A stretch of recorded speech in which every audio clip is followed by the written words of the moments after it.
आपका? डीजे अख्तर राज।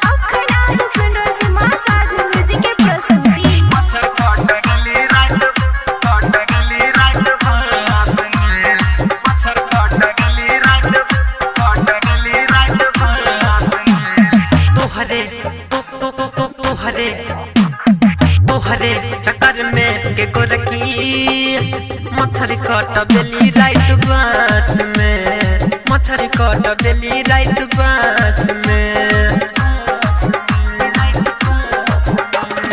तोहरे चक्कर में के गोरकी मच्छर काट बेली रात बास में, मच्छर काट बेली रात बास में।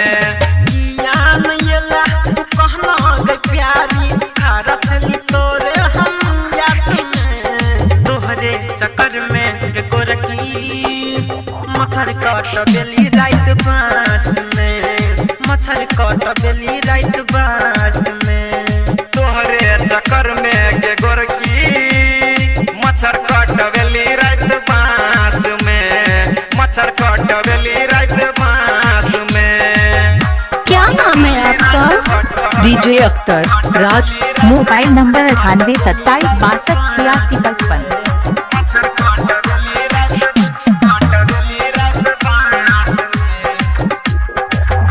वाला वादा छोड़ी याद के लही मिल के फेरा में चली खानो न खेली।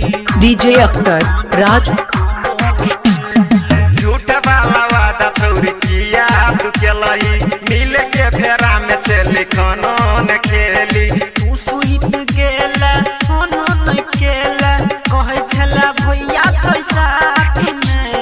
तोहरे चक्कर में गे गोरकी मच्छर काट बेली रात बास में, मच्छर काट बेली रात बास में।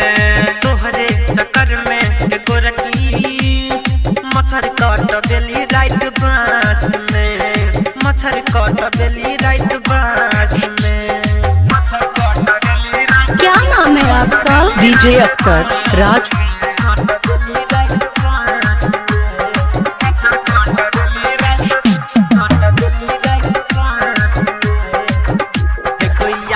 निराशा के लिए मांगली क्षमा भी मन करे हमरो तोरो भुला दी। रिमिक्स वाई डीजे अख्तर राज। आशा के निराशा के लिए मांगली क्षमा भी मन करे तोरा के हम भुला दी। तो कोई छोरा में की सुन कहै छौ यार कलहा के ले हमर नास के। तोहरे चक्कर में के गोरकी मच्छर काट बेली रात बास में, मच्छर काट बेली रात बास में। तोहरे चक्कर में के गोरकी मच्छर काट बेली रात बास में, मच्छर काट। क्या नाम है आपका?